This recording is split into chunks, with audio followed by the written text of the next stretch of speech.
오늘은 열왕기상 18장 16절에서 40절 말씀을 통해 갈멜산의 불, 십자가의 은혜, 갈멜산의 불, 십자가의 은혜라는 제목으로 하나님의 말씀을 나누겠습니다. 사랑하는 성도 여러분, 오늘날 우리가 살아가는 세상은 힘이 지배하는 세상으로 보입니다. 부인할 수가 없습니다. 힘이 있으면 때려도 되고 그리고 승리하고, 힘이 없으면 억울해도 말할 수 없는, 포기하고 밀려나야 되는 상황이기 때문이죠. 정치도 그렇고 경제도 그렇고 국제관계도 그렇습니다. 누가 더 강한가, 누가 더 많은 힘을 가지고 있는가, 그 파워가 모든 것을 결정하는 것처럼 보입니다. 그런데 이런 모습은 비단 오늘날만의 이야기는 아닙니다. 성경에 기록된 고대 세계에서도 마찬가지였습니다. 그 당시 사람들이 이렇게 생각했습니다. 누가 참심인가? 요즘은 누가 더 과학이, 방산주가, 방산업계가, 미사일이, 정확하게 말하면 핵을 가지고 있느냐가 중요하지만, 그 당시에는 어떤 신이 우리 민족의 신인가가 중요했습니다. 그래서 질문의 답도 아주 단순했죠. 더 강한 신이 참신이다. 그래서 고대 세계에도 신과 신이 경쟁하고 제사와 제사에 대해서 서로 비교하며 제사장과 제사장들이 서로 경쟁했습니다. 그리고 결국 누가 더 강한가로 결론이 납니다. 오늘 우리가 읽은 열왕기상 18장은 바로 그런 장면을 보여주고 있습니다. 이스라엘 역사 속에서 가장 극적인 장면 중 하나입니다. 갈멜산 위에서 하나님의 선지자 엘리야 한 사람과 바알과 아사라를 섬기는 선지자 850명이 마주 서 있습니다.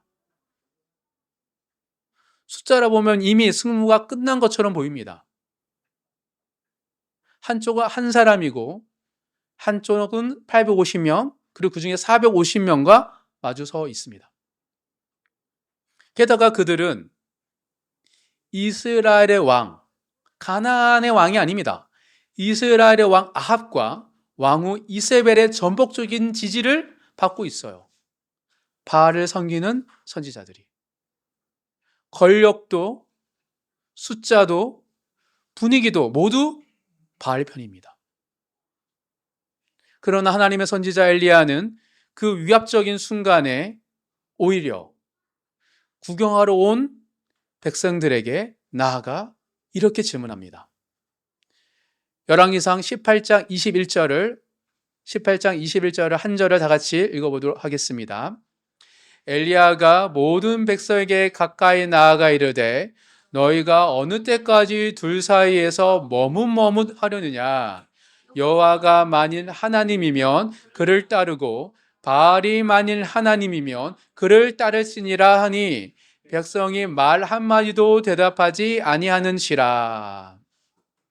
이 이야기는 그 시대 사람들에게만 던진 질문이 아닙니다.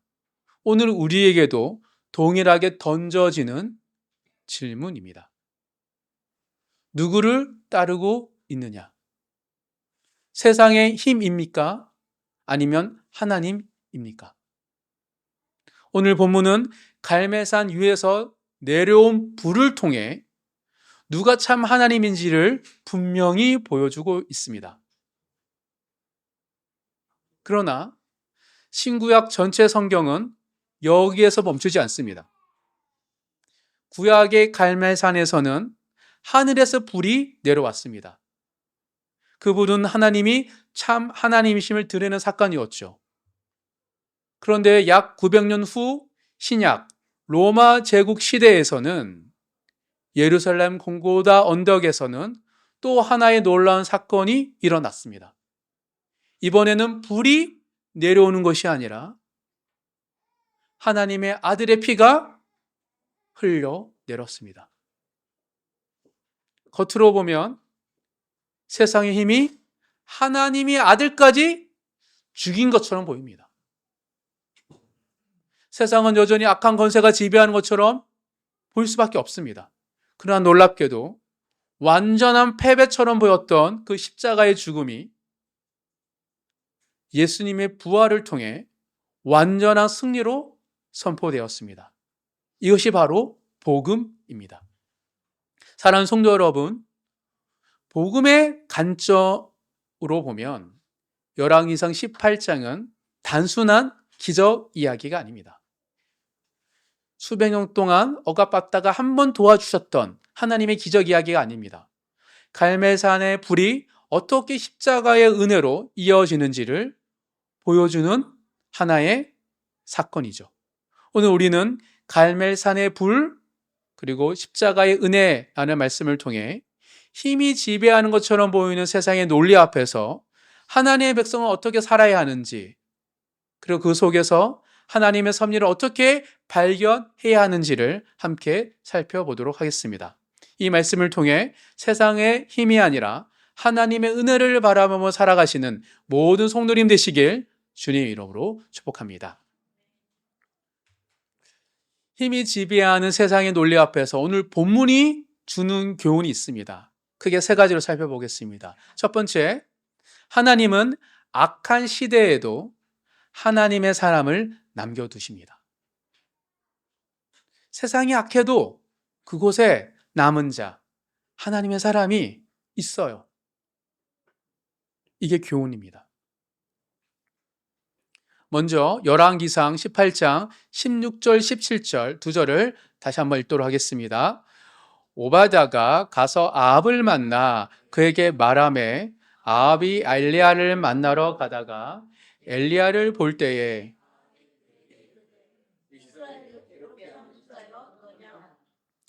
아합 왕이 엘리야를 보자마자 이렇게 말합니다. 이스라엘을 괴롭게 하는 자여 너냐? 그러나 엄밀히 말하면 이스라엘을 괴롭게 한 사람은 엘리야가 아니죠. 왕 아합이었습니다. 하나님을 버리고 바알을 공개적으로 섬겼기 때문이죠. 그런데 왜 아합 왕은 엘리야를 보고 이런 말을 했을까요? 그 이유는 열왕기상 17장 1절에 있습니다. 17장 1절 한 절 다 같이 읽겠습니다.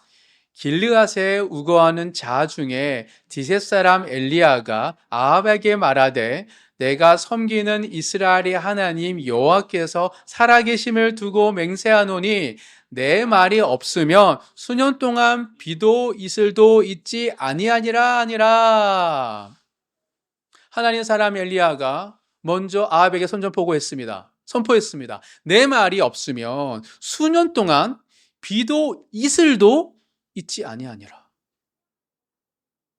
그리고 그 엘리야의 말대로 이스라엘은 가뭄이 시작되었습니다.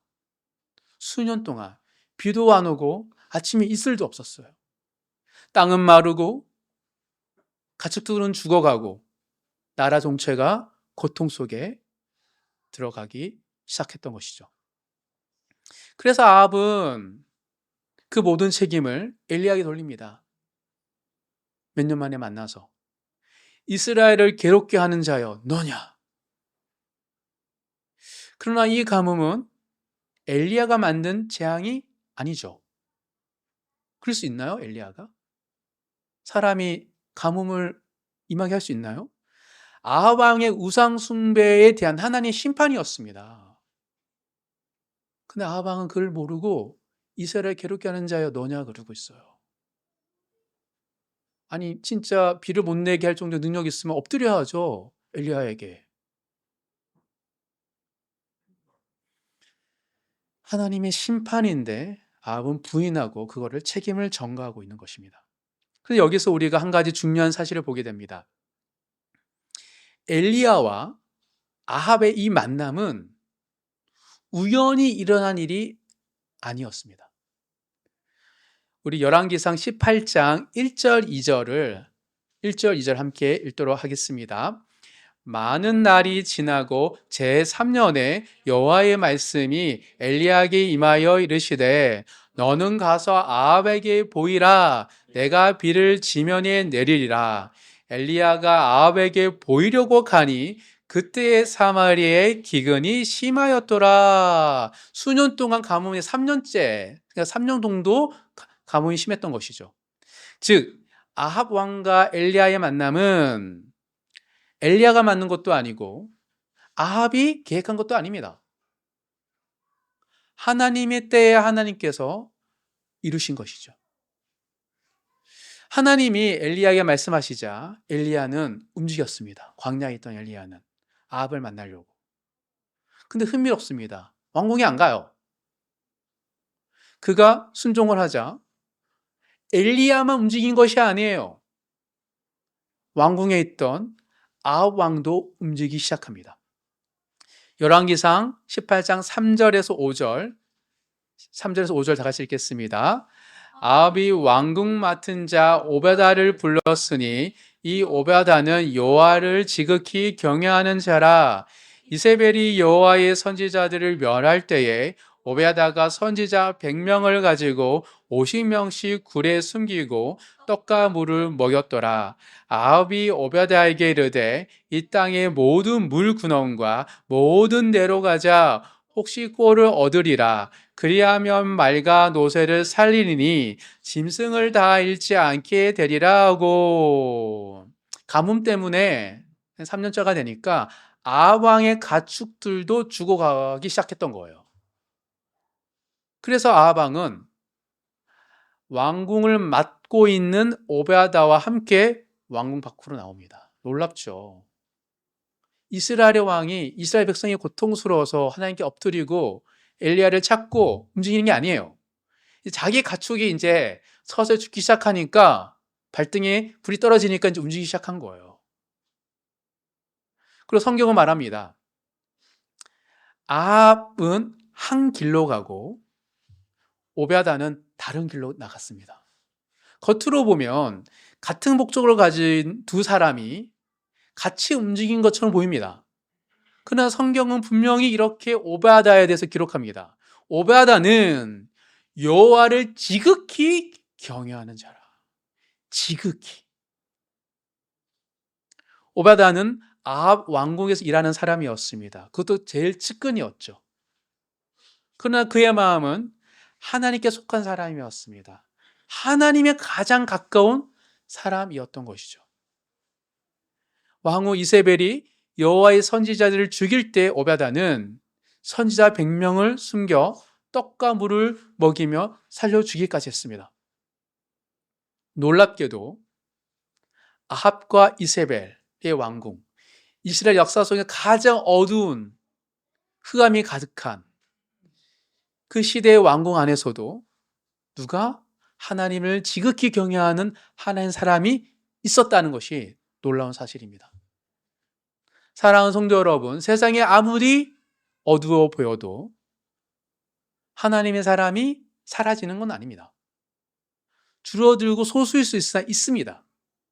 하나님은 악한 시대에도 하나님의 사람을 남겨두시기 때문입니다.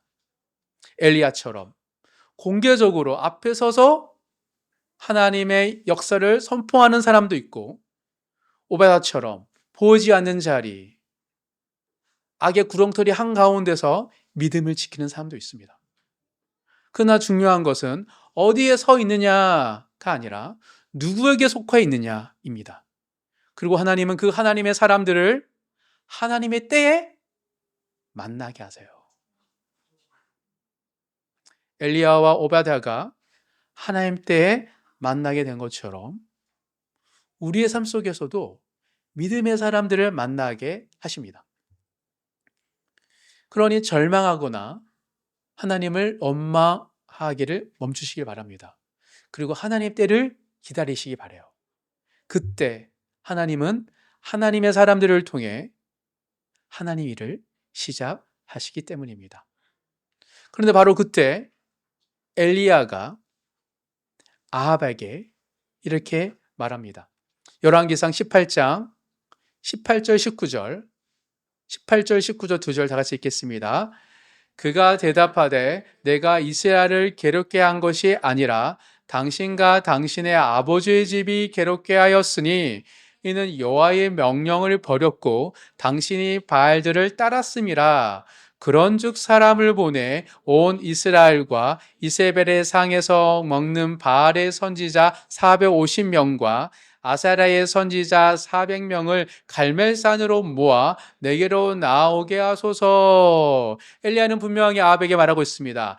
이스라엘을 괴롭게 한 것은 내가 아니라 당신입니다. 그리고 엘리야는 갈멜산으로 모든 우상의 선지자들을 모으라고 선전포고를 한 거죠. 함께 싸우자고 말을 합니다.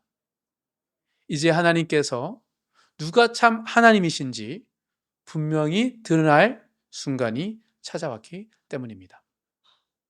즉, 우리의 시간과 우리의 생각에서는 답답하고 원망스러울 수 있으나 하나님은 하나님 때 하나님 방법으로 하나님 사람을 만나게 하셔서 하나님 누구인지를 드러내시는 분이십니다. 따라서 정말 첫 번째 교훈은 악한 세상 속에서도 하나님의 사람이 있다라는 마음을 품고 담대하게 기다리시는 모든 성도님 되시길 간절히 소망합니다. 이어서 그 하나님이 드러나는 그 장면 속에서 발견할 수 있는 힘이 지배하는 세상의 논리 앞에서 오늘 본문이 주는 교훈 두 번째는 하나님은 머뭇거리는 이들에게 믿음의 결단을 요구하십니다. 머뭇거리는 사람들에게 믿음의 결단을 요구하세요.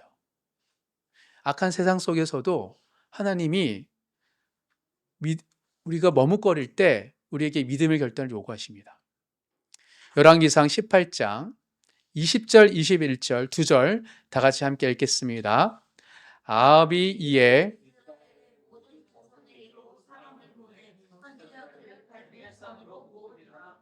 엘리야가 모든 백성에게 가까이 나아가 이르되 너희가 어느 때까지 둘 사이에서 머뭇머뭇하려느냐. 여호와가 만일 하나님이면 그를 따르고 바알이 만일 하나님이면 그를 따를지니라 하니 백성이 말 한마디도 대답하지 아니하는지라. 엘리야가 백성들에게 묻습니다. 너희는 어느 때까지 둘 사이에서 머뭇하려느냐. 지금 엘리야가 물론 바알 선지자들과 싸워서 이겨서 죽이는 것도 목적이겠지만 그보다 더 큰 우선은 바로 그 전투 장면 속에서 1대 850, 1대 450 앞에서 모여있던 백성들에게 하는 이 말이 핵심입니다. 너희는 언제까지 둘 사이에서 머뭇하려느냐. 여기서 머뭇이라고 번역된 단어는 매우 중요합니다. 히브리어로 보면 이 단어는 포스힘입니다. 포스힘. 이 단어의 어근이 중요한데 이 단어의 어근은 파사흐입니다. 파사흐. 이 파사흐의 말의 기본 의미는 절뚝거리며 넘어가다예요. 그냥 넘어가는 게 아니라 절뚝거리며 넘어가다. 그래서 포스힘은 두 사이에서 절뚝거리며 넘어갔다 이쪽으로 넘어갔다 갈팡질팡하며 이러지도 저러지 못하는 상태를 포스힘이라는 단어가 가지고 있습니다. 근데 흥미로운 사실은 뭐냐면 이 포스힘의 어거인 파사흐라는 단어는 또 어떤 단어와 같은 어근이냐면 유월절과 같은 어근이에요. 유월절은 히브리어로 페사흐예요. 페사흐. 파사흐, 페사흐. 같은 어근이에요. 즉, 유월절은 뭐예요? 넘어간 거죠. 페사흐는 그냥 넘어가는 거고, 파사흐는 쩔뚝이면 넘어가는 거고, 포스임은 쩔뚝이면 왔다 갔다 하는 거. 이 다 어근이 확장된 겁니다. 넘어가는 그 이미지 속에서 확장된 뜻이죠. 출애굽기에서 하나님은 이스라엘 백성들의 집을 하나님이 넘어가셨죠. 페사흐. 그래서 이 사건을 유월절 페사흐라고 부릅니다. 즉 이스라엘은 원래 페사흐의 백성이에요. 하나님의 심판이 그들을 넘어간 백성이죠.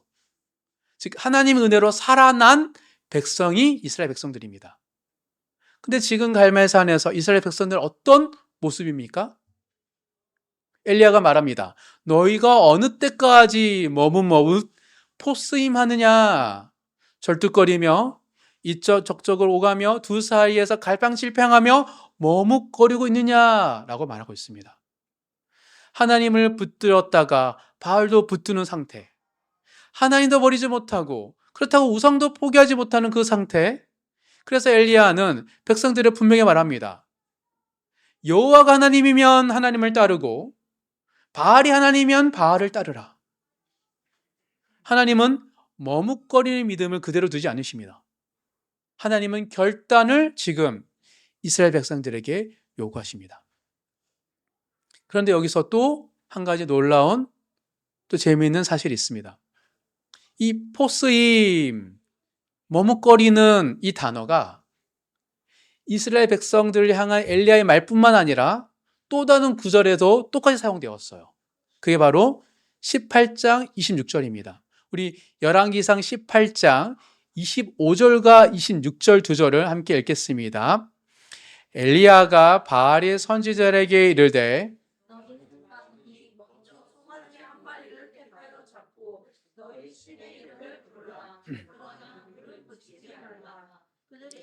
송아지를 가져다가 잡고 아침부터 낮까지 바알의 이름을 불러 이르되 바알이여 우리에게 응답하소서 하나 아무 소리도 없고 아무 응답하는 자도 없으므로 그들이 그 쌓은 제단 주위에서 뛰놀더라.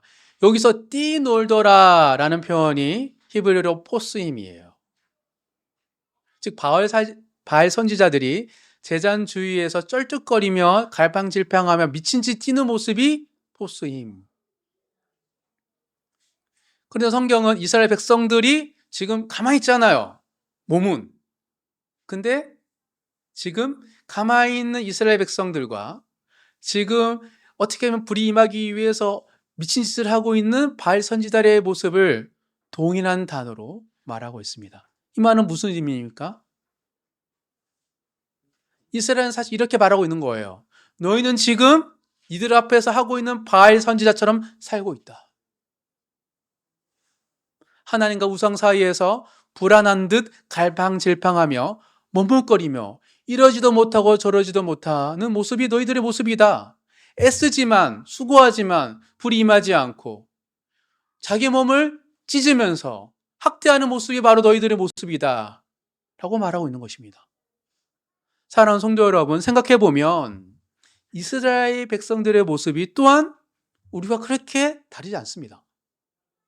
우리는 하나님을 믿는다, 주님 믿는다고 말합니다.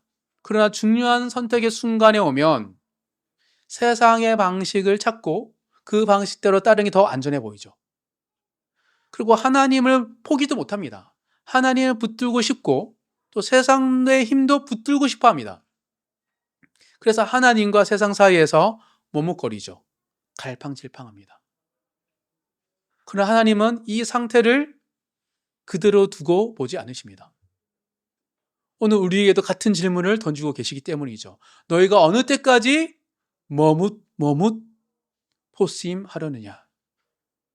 믿음은 양쪽을 다 붙드는 게 믿음이 아니에요. 믿음은 하나님만 선택하는 것입니다. 사랑하는 성도 여러분, 우리는 원래 패사의 유월절의 백성이었습니다. 하나님의 은혜로 심판이 넘어간 백성. 늘 우리가 죄를 지어도 지난 한 주 동안 또 하나님이 덮어주시고 넘어가 주시는 백성이죠, 여전히. 그런데 패사의 백성이 포스임의 백성처럼 절뚝거리며 갈팡질팡하며 살아간다면 얼마나 안타까울까요? 그것이 하나님 아버지가 우리를 바라보는 관점이죠. 그러므로 오늘 말씀 앞에서 우리가 한 주 동안 지내면서 이러지도 못하고 저러지도 못하고 이것도 잡고 저것도 잡고 뭐 하나 포기하지 못하여서 머뭇거렸던 우리의 모습들이 있다면 십자가 앞에 내려놓고 믿음으로 하나님만 선택하시는 모든 성도님 되시길 주님의 이름으로 축복합니다. 악한 세상 속에서도 헷갈리지만 그 안에도 믿음으로 하나님을 선택할 수 있습니다. 마지막 세 번째, 힘이 지배하는 세상의 논리 앞에서 오늘 본문이 보여주는 교훈 세 번째는, 마지막은 하나님은 불로 자신을 드러내시고 피로 우리를 구원하십니다. 불과 피입니다.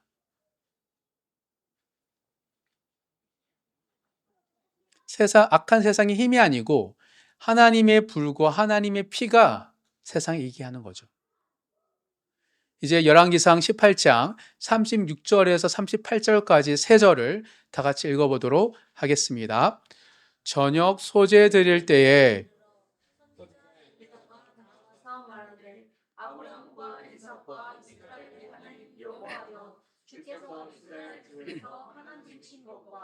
내가 주의 종인 것과 내가 주의 말씀대로 모든 일을 하는 것을 오늘 알게 하옵소서.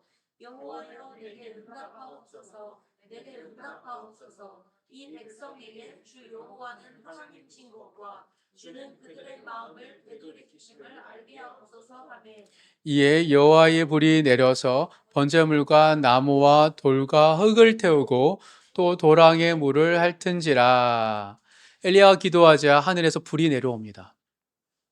그리고 그 불이 번제물과 나무와 돌과 흙을 다 태우고 도랑의 물까지 태워버릴 정도로 강렬한 불이었습니다. 그 순간 하나님이 살아계시다는 사실이 그곳에 있는 모든 사람에게 분명히 드러났습니다. 그때 백성들의 반응이 어떻습니까? 18장 39절 40절 함께 읽겠습니다. 모든 백성이 보고 엎드려 말하되 여호와 그는 하나님이시로다. 여호와 그는 하나님이시로다 하니 엘리야가 그들에게 이르되 바알의 선지자를 잡되 그들 중 하나도 도망가지 못하게 하라 하매 곧 잡은지라. 엘리야가 그들을 기손 시내로 내려다가 거기서 죽이니라. 하늘에서 불이 내려오자 머뭇거렸던 하나님의 백성들이 바로 땅에 엎드립니다. 그리고 외칩니다. 여호와 그는 하나님이시로다. 여호와 그는 하나님이시로다. 머뭇거리던 백성들이 이제는 분명하게 그 불을 보고 자발적으로 엎드려 자발적으로 하나님을 경배하고 찬양하고 있습니다. 이것이 바로 하늘에서 내려온 불의 능력입니다. 말로 설득되는 게 아닙니다. 하늘에 불이 임할 때 사람들이 하나님을 경배하게 되어 있습니다. 그런데 이 사건은 여기서 끝나지 않습니다. 엘리야는 바알 선지자들을 잡아 기손 시내에서 모두 죽여버립니다. 왜 그렇습니까? 우상 숭배는 단순히 취향의 문제가 아니라 민족의 자율적인 문화가 아니라 하나님을 거역하는 죄이기 때문입니다. 그래서 구약시대에는 우상 숭배에 대한 심판이 뒤따랐습니다. 갈멜산 사건은 하나님의 능력을 보여준 사건이기도 하지만 동시에 하나님의 거룩한 심판을 보여주는 사건이기도 합니다. 다시 오실 예수님께서 행하실 그 심판을 담겨 있습니다. 그런데 성경은 여기서 멈추지 않습니다. 구약에서는 하나님의 제사도 바알의 선지자의 제사도 다 뭐가 필요합니까? 제물의 피와 살이 요구됩니다. 우상의 제사는 더하죠. 바알이 받지 않는 것처럼 보이니까 이제는 뭐래요? 그거를 드리는 선지자, 제사장들이 자기 몸을 피를 흘려서 쏟기까지 해야 되는 제사를 우상은 요구합니다. 그게 구약에서는 피의 제사예요. 피가 없이는 제사가 이루어지지 않습니다. 하나님과 인간 사이에. 그러나 신약에 와서는 놀라운 일이 일어납니다.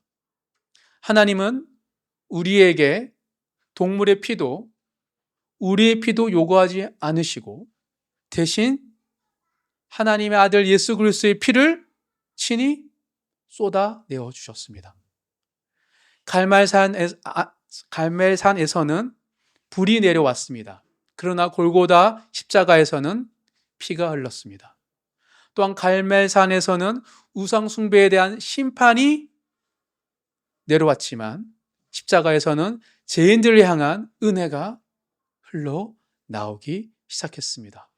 이것이 복음입니다. 그래서 그리스도인들은 구약의 방식으로 하나님의 모르는 사람을 죽이지 않습니다. 하나님의 방식은 하나님의 아들 예수를 죽이는 것으로 끝났기 때문이죠. 이것이 복음이죠. 세상은 힘으로 승리를 말합니다. 그러나 하나님은 십자가로 구원의 승리를 이루셨습니다. 갈멜산의 불이 하나님의 능력을 보여주었다면 십자가의 피는 하나님의 사랑을 보여줍니다. 그리고 십자가 이후에 오순절에 성령이 불같이 임하였습니다.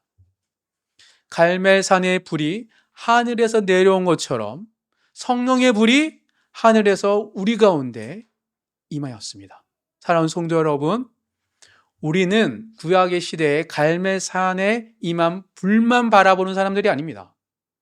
우리는 십자가의 피로 구원받은 사람들이고 더불어 성령의 불로 살아가는 하나님의 자녀들입니다.